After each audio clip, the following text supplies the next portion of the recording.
All right, speaking of special, this was interesting. This is different kind of content now.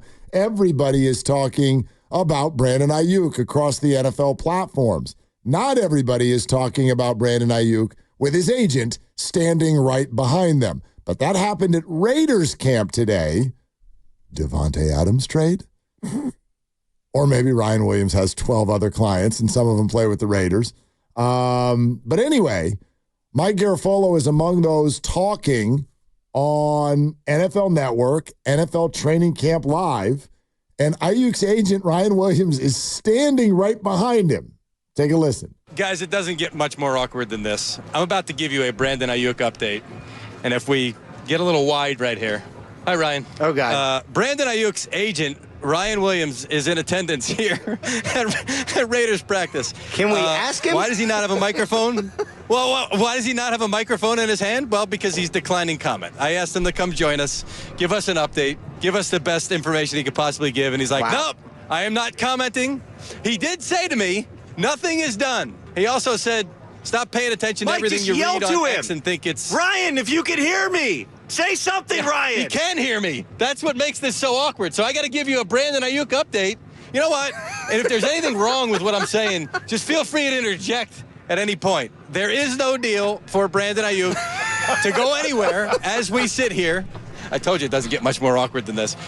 There is no deal. The 49ers have had those trade talks with multiple teams, including the Pittsburgh Steelers, from what I understand. But there is no trade agreement in place. There is no contract finalized. We will continue to monitor the situation, all of us. Who's your source, Mike? To see where it goes from here. I wish this was my source. I wish this source would be on the record. He's got to go. He's very busy. He got a call. Who's on the phone? This is like an action show. This is like an action show. He's on the phone. There is nothing done at this point. Again, I think we're getting close. Yeah. I really and truly, honestly believe that we are getting close. We are not there yet. Okay, we're getting close, he says, there at the end. And he is a big voice. He is very, very tapped in, and that's something I would trust, but like I would love to have asked a follow-up question. We're getting close to what? Exactly. Are you talking about a trade? Are you talking about some sort of final answer? Some clarity? What are we getting close to? There are plenty of reports out there about the Pittsburgh Steelers, and I understand that. And I know that some of them are very close with executives with the Steelers. I have no doubt in my mind that the Steelers have been trying their little tookuses off for months. But I'm mindful of the fact that means that through all that time, March, April, May, June, July, and a week of August, you still haven't gotten it done. So something is wrong there. And this idea that's being thrown out there that the Steelers are like, we're drawing the line. There will not be any players headed to the 49ers in this team. I'm sorry. Do you have a say here? Well, they have a say to the extent that their offer can include players or not. Sure. But my point is this idea that, we're close, it's imminent, it's happening, it's almost done. I don't buy it.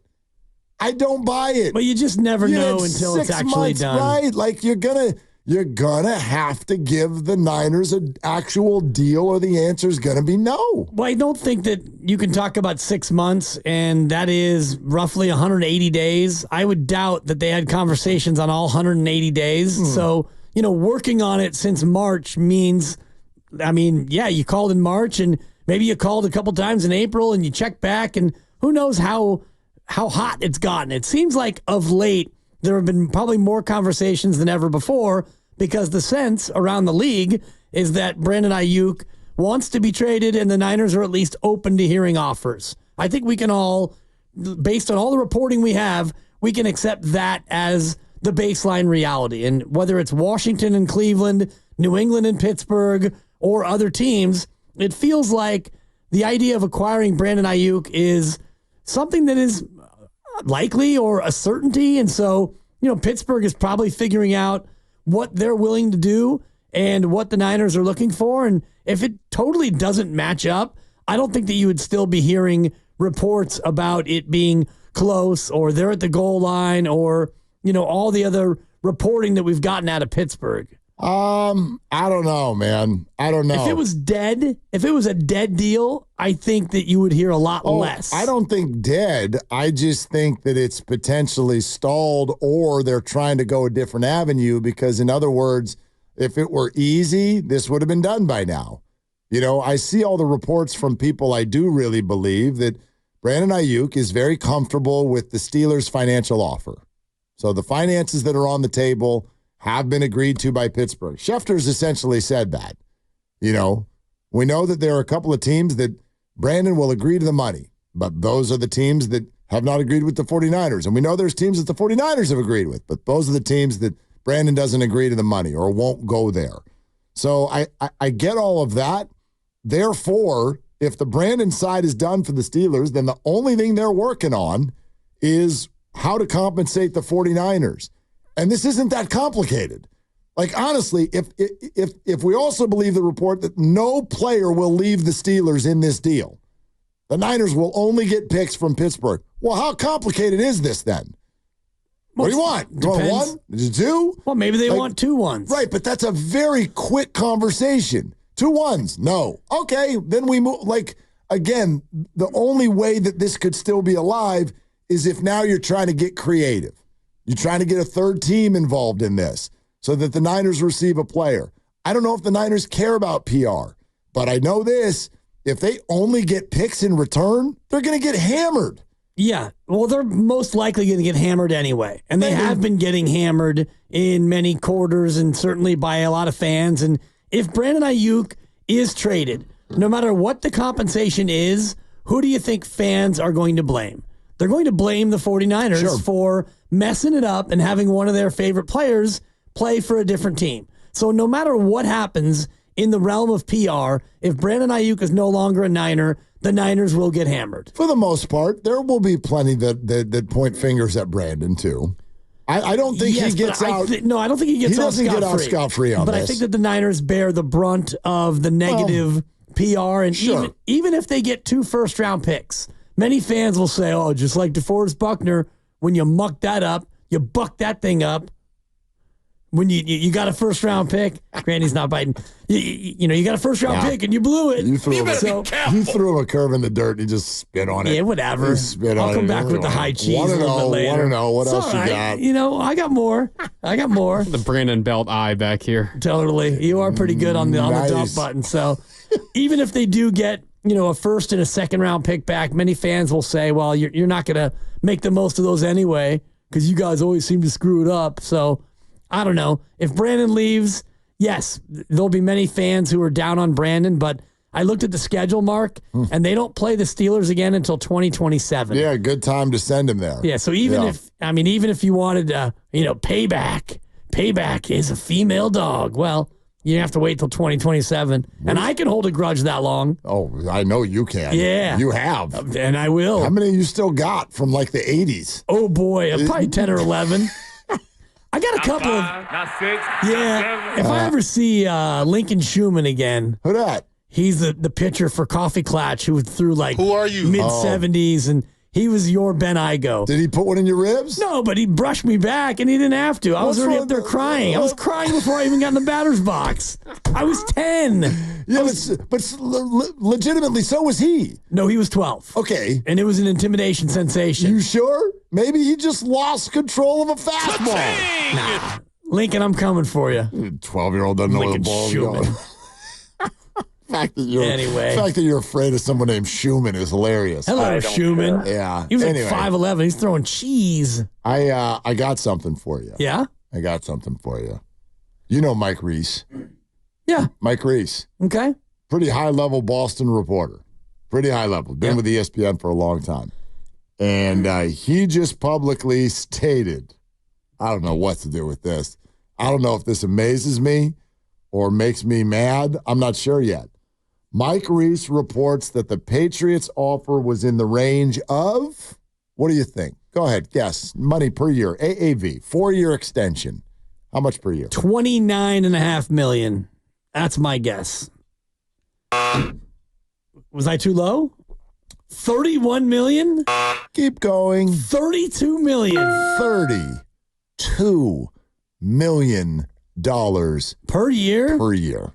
Yeah, major That would be the second highest paid receiver on in average annual. the history of the National Football League.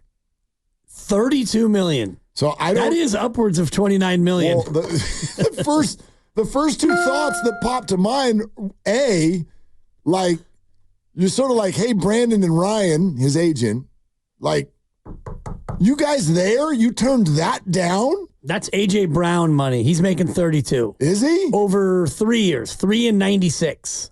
Okay. That's what AJ got this year. Okay. Second highest paid.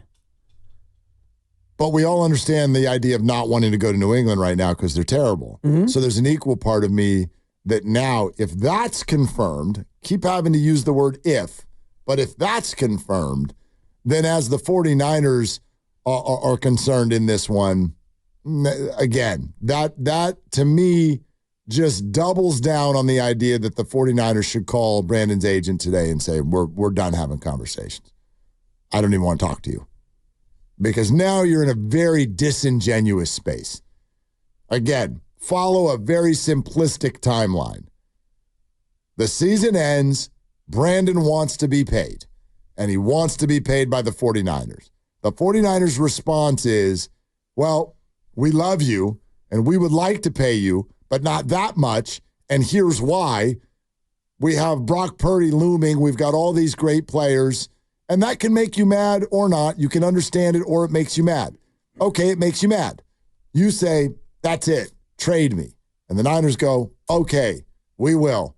We have found a trade partner that satisfies what we need and more than satisfies what you were asking us for financially. I can't imagine he was asking them for 32. Correct. Or more than 32. So we have more than gone out of our way to figure this out. We got a trade.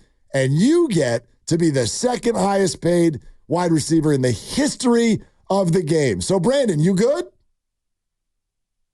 They say they don't want me. And you say no? To 32 million average annual? I'm out. This conversation's over. Get out of my office. Get off my phone. Well, what was the guaranteed? We got to talk about the guaranteed. $12. like $12. That's what are we doing here? That's a really good question, Dibs. Thank you. What we're doing is we are folding our arms and we're saying, no, I want to go to Pittsburgh, find a deal with Pittsburgh, or watch what I do. I already hung up my phone. Watch what I do. I don't hear you. Watch what I do to your season. I don't hear you. I'll see you tomorrow as I hold in again. I don't hear you. And you know what? Maybe tomorrow I'll show up in my pajamas. Hey, Brandon, we'll see you in the aisles.